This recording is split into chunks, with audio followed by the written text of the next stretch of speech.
Chapter 2. The Red-Headed League. I had called upon my friend, Mr. Sherlock Holmes, one day in the autumn of last year and found him in deep conversation with a very stout, florid-faced, elderly gentleman with fiery red hair.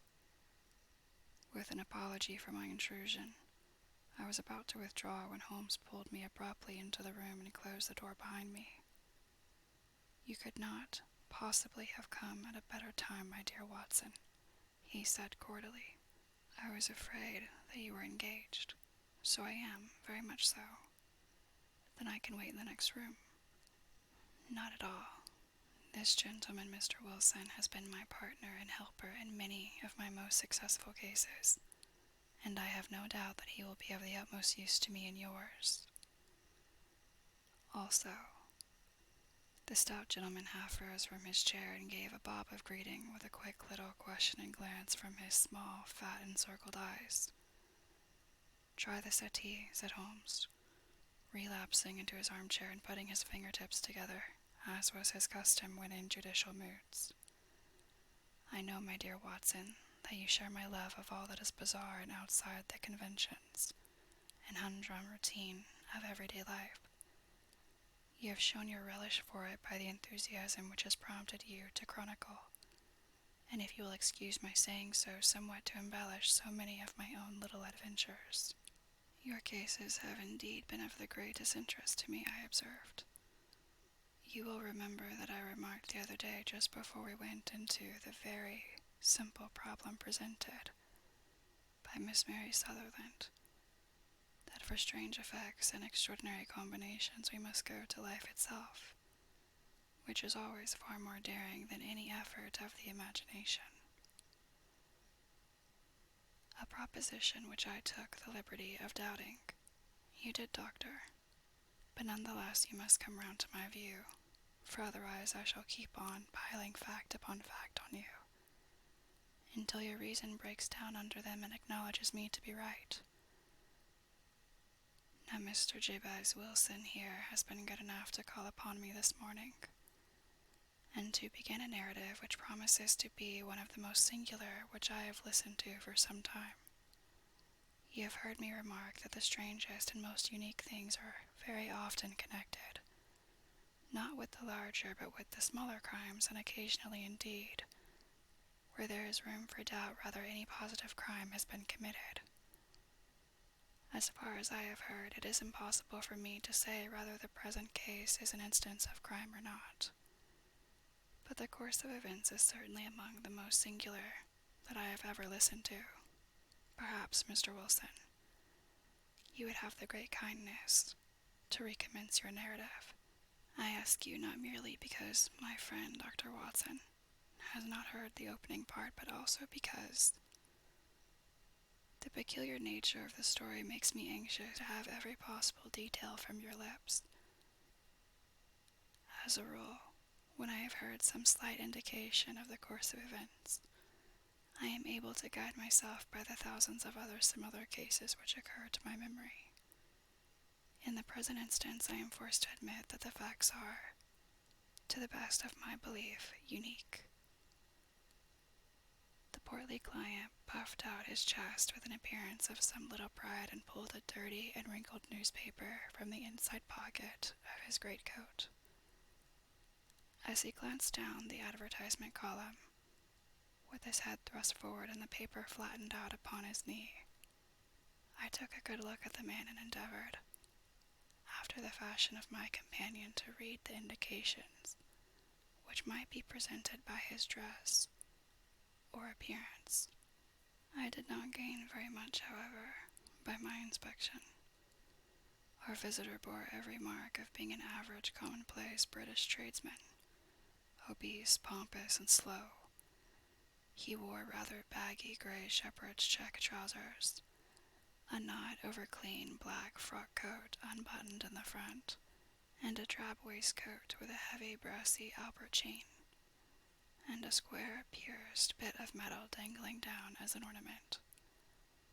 A frayed top hat and a faded brown overcoat with a wrinkled velvet collar lay upon a chair beside him. Altogether, look as I would, there was nothing remarkable about the man save his blazing red head, and the expression of extreme chagrin and discontent upon his features. Sherlock Holmes' quick eye took in my occupation, and he shook his head with a smile as he noticed my questioning glances. Beyond the obvious facts that he has at some time done manual labor, that he takes snuff, that he is a Freemason, that he has been in China, and that he has done a considerable amount of writing lately, I can deduce nothing else. Mr. Jabez Wilson started up in his chair, with his forefinger upon the paper but his eyes upon my companion. "How in the name of good fortune did you know all that, Mr. Holmes?" he asked. "How did you know, for example, that I did manual labor? It's as true as gospel, for I began as a ship's carpenter." "Your hands, my dear sir. Your right hand is quite a size larger than your left. You have worked with it, and the muscles are more developed. Well, the snuff, then, and the Freemasonry? I won't insult your intelligence by telling you how I read that, especially as, rather against the strict rules of your order, you use an arc and compass breastpin. Ah, of course, I forgot that. But the writing? What else can be indicated by that right cuff, so very shiny for 5 inches, and the left one, with the smooth patch near the elbow, where you rested upon the desk? Well, but China? The fish that you have tattooed immediately above your right wrist could only have been done in China. I have made a small study of tattoo marks and have even contributed to the literature of the subject. That trick of staining the fish's scales of a delicate pink is quite peculiar to China. When, in addition, I see a Chinese coin hanging from your watch chain, the matter becomes even more simple." Mr. Jabez Wilson laughed heavily. "Well, I never," said he. "I thought at first that you had done something clever, but I see that there was nothing in it after all. I begin to think, Watson," said Holmes, "that I make a mistake in explaining. Omne ignotum pro magnifico, you know, and my poor little reputation, such as it is, will suffer shipwreck if I am so candid. Can you not find the advertisement, Mr. Wilson?" "Yes, I have got it now," he answered, with his thick red finger planted halfway down the column. "Here it is. This is what began it all. You just read it for yourself, sir." I took the paper from him and read as follows: "To the Red-Headed League, on account of the bequest of the late Ezekiah Hopkins, of Lebanon, Pennsylvania, USA, there is now another vacancy open which entitles a member of the League to a salary of £4 a week for purely nominal services. All red-headed men who are sound in body and mind and above the age of 21 years are eligible. Apply in person on Monday at 11 o'clock to Duncan Ross, at the offices of the League, 7 Pope's Court, Fleet Street." "What on earth does this mean?" I ejaculated after I had twice read over the extraordinary announcement. Holmes chuckled and wriggled in his chair, as was his habit when in high spirits. "It is a little off the beaten track, isn't it?" said he. "And now, Mr. Wilson, off you go at scratch and tell us all about yourself, your household, and the effect which this advertisement had upon your fortunes. You will first make a note, Doctor, of the paper and the date.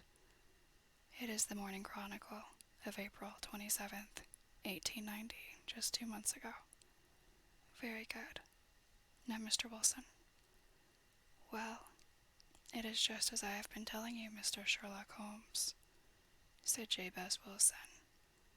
"I have a small pawnbroker's business at Coburg Square near the city. It's not a very large affair, and of late years it has not done more than just give me a living. I used to be able to keep 2 assistants, but now I only keep 1. and I would have a job to pay him, but that he is willing to come for half wages so as to learn the business. What is the name of this obliging youth? Asked Sherlock Holmes. His name is Vincent Spaulding, and he's not such a youth either. It's hard to say his age. I should not wish a smarter assistant, Mr. Holmes, and I know very well that he could better himself and earn twice what I am able to give him. But after all, if he is satisfied, why should I put ideas in his head? Why, indeed? You seem most fortunate in having an employee who comes under the full market price. It is not a common experience among employers in this age. I don't know that your assistant is not as remarkable as your advertisement. Oh, he has his faults too, said Mr. Wilson. Never was such a fellow for photography, snapping away with a camera when he ought to be improving his mind, and then diving down into the cellar like a rabbit into its hole to develop his pictures. That is his main fault. But on the whole, he's a good worker. There's no vice in him. He is still with you, I presume? Yes, sir. He and a girl of 14, who does a bit of simple cooking and keeps the place clean. That's all I have in the house, for I am a widower and never had any family. We live very quietly, sir, the three of us, and we keep a roof over our heads and pay our debts if we do nothing more. The first thing that put us out was that advertisement. Spaulding, he came down into the office just this day 8 weeks, with this very paper in his hand, and he says, I wish to the Lord, Mr. Wilson, that I was a red-headed man. Why that, I asked. Why, says he, here's another vacancy on the League of the Red-Headed Men.